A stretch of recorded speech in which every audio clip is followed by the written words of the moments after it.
about Syracuse tonight, and we're gonna sprinkle some Colorado in tonight too. But if y'all know Coach Prime, he been reaching out to Coach Fran Brown. They've been keeping in contact. They tried to do the spring game, it got shut down. It might happen next year, and I'm throwing this idea out right now because I know Coach Prime, he ended up having big kind of events, functions, and all that kind of stuff.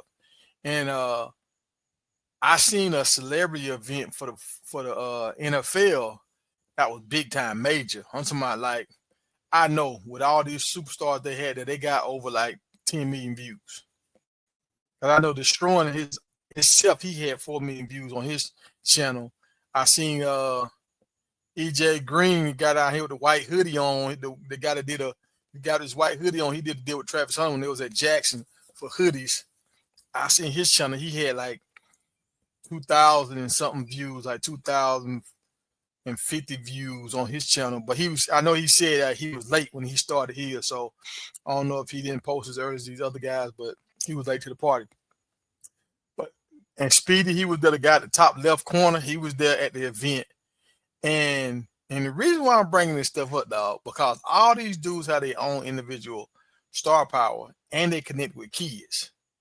But the thing that I have noticed, I don't know where Speedy's from, but most of these guys are from up north.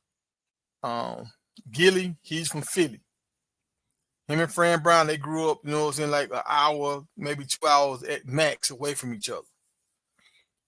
So they neighbors, right? You got Cam and Mace, they up in New York, Harlem and Brooklyn and all that, stand up, all that. Like, yeah, that's not New Jersey, but y'all close, right? EJ Williams, I don't know. No, not EJ Williams. It's dang, I can't. EJ Green. Yeah, EJ, the guy with the white hoodie, he's from up north too. I don't know where he's from. I can hear it in his voice. He's from up north. If all these dudes do some kind of celebrity event at Syracuse, it'll be big for up north because up north hasn't had like a world beater. They haven't had like a guy or a football team that the southern teams or the Midwest teams was really afraid of. Penn State did the best job. But other than Penn State, like nobody ain't shaking in their boots for Temple, with Syracuse. Syracuse had a run back in the day. What's up, Northside? What's happening? They had a run back in the day, but they didn't never really they weren't never really that. Maybe when they had Jim Brown way back in the day before we had TVs, maybe back then. But here recently, they haven't had anybody up north. Connecticut, Boston College, none of them schools up there ain't scaring nobody for real, right? I mean, Boston College, they decent, but nobody ain't shaking in their boots playing when they see Boston College on the schedule, right? So I'm feeling like I don't know if they really know it. I don't know if they know what Fran Brown got going on. I don't know, and I'm gonna bring this up like Stephen A. Stephen A. was talking New York, stand up, New York. I understand Syracuse is not in New York City, but it's still in the state of New York, right? He always go ballistic when he talk about New York stand up. He talk about the Knicks, all this kind of stuff. He always want to throw something in there about New York, right? And I think that's why he don't like the Cowboys, because he's a New York Giants fan. But just keep it a buck. A lot of New York teams, they let you down. So they finally got a team they can hang their hat on, but I don't think these dudes really know it's a real thing. I don't think Cam makes them really know if they show up to some of the games, like how y'all showing up to Phoenix games, if y'all show up to some of these Syracuse games and make it lit and make these kids feel like, okay, this is a happening place, y'all going to get more and more talented kids to come. Y'all already getting talented kids, but if y'all show up to the games like this, if Gilly and Rollo show up to the game and Gilly showing out like this with the big hat and all this stuff, acting a fool like this, like things would change. Like I think they could actually move the needle, right? I think they can move the needle.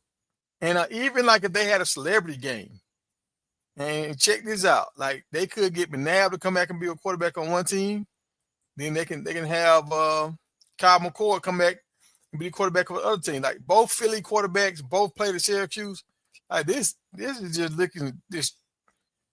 Everything falling in place. This is how they can really get the Philly people to embrace Syracuse. And I hope we get an appearance from Rome tonight, dog. Rome out here saving people, y'all. Chef Rome, I saw this on his post today. He out here saving folks. Y'all know Captain Saber. He a Captain Saber, y'all.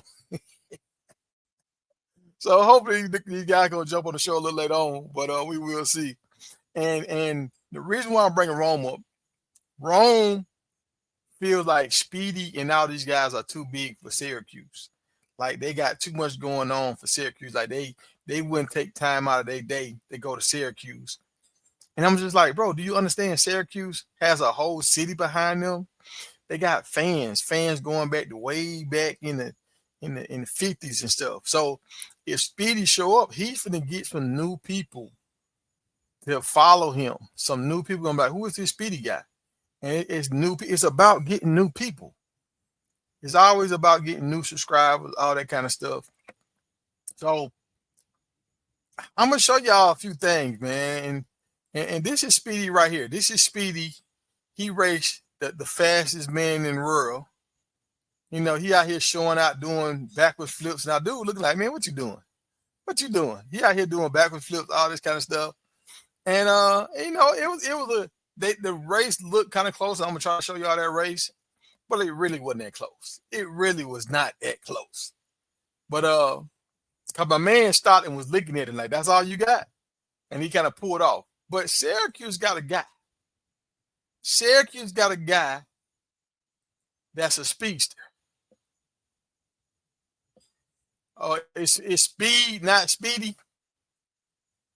Oh, okay. I'm glad you said that because the only Speedy I knew was Speedy Gonzalez. I'm glad you said that. I'm glad you said that because I was saying that earlier. I'm like, I ain't never heard of no Speedy. Only Speedy I knew was Speedy Gonzalez. So it's Speed. I appreciate that. Appreciate you for correcting me on that. It's Speed. But you see that right there. Just we educating now. More people know it's Speed now, right? All 14 people in the room know it's Speed now, right? But I want y'all to see my man Malachi, and not to be confused with the Malachi Coleman that was at Nebraska. Y'all remember that big tall dude that was supposed to come to Colorado and he flaked out and he went to Nebraska, and then he ended up hitting the transfer portal this year because he couldn't start at Nebraska for whatever reason. Yeah, not that guy. Not this guy right here. Not this guy. This guy. This Coleman. He committed, dog. He's a dog. He's a speedster. He lead them boys in the dust. And I would like to see Speed race my guy. You see his numbers.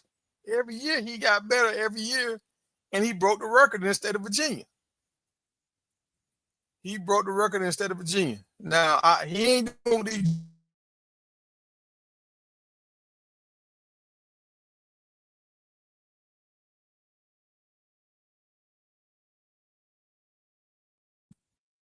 So these dudes down south running world-class speeds. Florida boys like, look, down up north, y'all know, look, y'all like our little brothers. Y'all like our little brothers. You know, see, down south, we different, man. We closer to the equator. It's different down here, right? But I'm not gonna sit here and act like my man ain't moving. I think Speed and Coleman will be a good race. I think this will actually be a race that Speed might be able to win, and Coleman might be able to win. I would like to see this. I think a lot of people would like to see this. And they got another guy, when we talk about celebrity games and all this kind of stuff, they got another guy. And I'm gonna show this video for y'all can understand what I'm trying to tell y'all, man. Where you at? Where you at? Don't tell me I don't have it. But he supposed to be like the next, like Travis Hunter. I don't see it in here. I don't see it in my pictures. I know I uploaded it, but maybe it didn't. Maybe it didn't take. Maybe it didn't take. Let me show y'all who I'm talking about. I can show y'all better than I can tell y'all. Hold on. But it's a guy. It's a guy, and like when I talk about him, sometimes some people like, man, come on, G. Nobody ain't like Travis. I'm like, okay, nobody ain't like Travis. Okay, nobody ain't like Travis. Let me show y'all what I'm talking about. Uh, Hold on.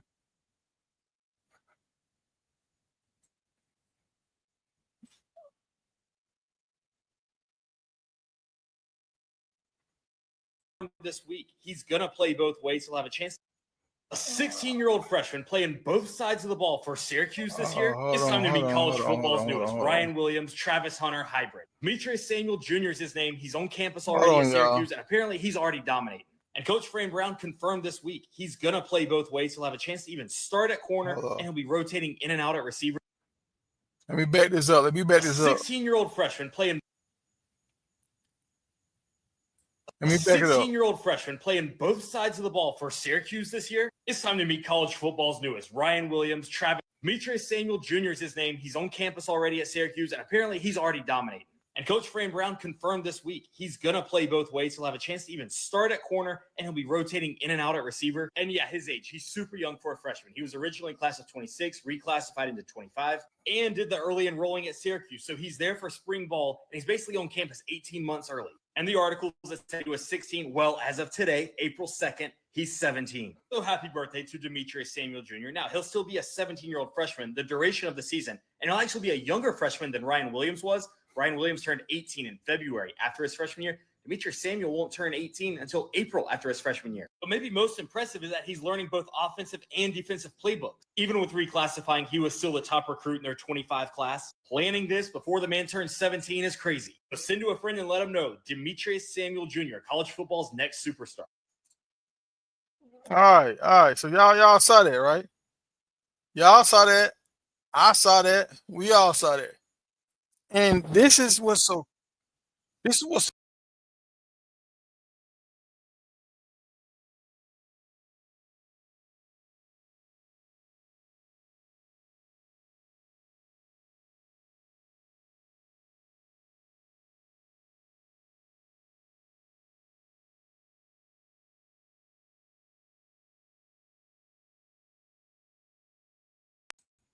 yeah, I'm back. I gotta get me a new mouse, dog. I gotta get me a new mouse. This is ridiculous. I hit the button, it just knocked me out of here. But so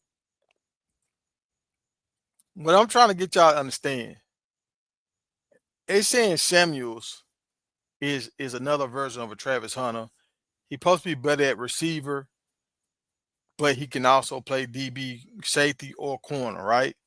Um, the thing that's different is the guy Williams, that wide receiver number 2, he was like the youngest freshman, right? I just seen Q6, the wide receiver for Colorado. He was saying how when he go to the league, he's still gonna be 20 years old. Because I think he came in at 17, now he 18, 19, 20. So when he going into the NFL draft, he'll be 20 years old, right? Dog, my man is 17 right now. When he go into the draft, he's gonna be 19 years old. Now, Colorado had a guy that was 19 years old a long time ago, Salom. Salom was 19 when he hit the NFL. So I remember that. They got it won the Heisman for Colorado. So we have had some guys do this before. So technically, I don't know if he's the youngest football player ever, but I think it's kind of close because these guys are reclassifying and they moving up. This is something new, right? But what I'm trying to get y'all to understand is they have star power. They have some stuff up in Syracuse that a lot of the world don't really understand what they got going on. They got track speed, right? Like, I ain't gonna say world class, but they got breaking record speed, right? They got a guy that's like Travis Hunter that can play both ways. And they got my big boy right here. Let me show y'all big boy right here. They got the biggest, one of the most dominant offensive linemen. I feel like he's gonna be one of the most dominant offensive linemen in college football. When all the dust clear, I think he's gonna be one of the most dominant linemen we ever seen. I could be wrong on that because sometimes big guys they have injuries and different things like that. Let me show you. Let me show you my guy. Let me show you my guy. Let me show you my guy. Hold on. Let me show y'all. I got more. I got more. Here we go. Here we go. It comes from me always being the biggest person, but I was always the youngest, so they named me Big Baby. I started playing football at 7 years old. I started off with flag, then play tackle at 8 years old. I have something that you can't teach, which is size. I would describe myself as misunderstood because people see I'm a big guy. They see how I play on the field. They think that I'm just an angry, mad guy or just a big, mean giant. But I'm really a cool guy to be around. I like to chill, enjoy time with my friends, play the game. Dog, that's 6'8". That's 6'8", y'all. Six. That's 6'8". I think I think he was 380, 6'8", 380. Now they probably gonna get him to cut some of that weight, like Jordan Seaton had to cut some weight. And I hope he does cut some weight so he can move more. But this is the kind of stuff I'm talking about where they starting to have the same kind of star power. They starting to have these big name, unbelievable kind of guys. Like, what? You can do what? You this fast? You can play both positions? How big are you? Like, they starting to get some superstar kind of guys going to Syracuse. And I think my man name is King Edwards or King George Edwards. The defensive end that supposed to came to Colorado, but he ended up flipping with Williams and going to Syracuse. Like, he's another guy that I think once he get in there, he got redshirt last year, but even in his redshirt, I think he had 2 sacks last year. So think about when he get to play a whole season. Now after he done went through the whole off season, he probably done put on like another 15, 20 pounds. Like, they got some guys, y'all. This middle linebacker they got is jacked like Arnold Schwarzenegger, another Georgia boy. Like, Syracuse is stacking and they building something crazy. They building something crazy.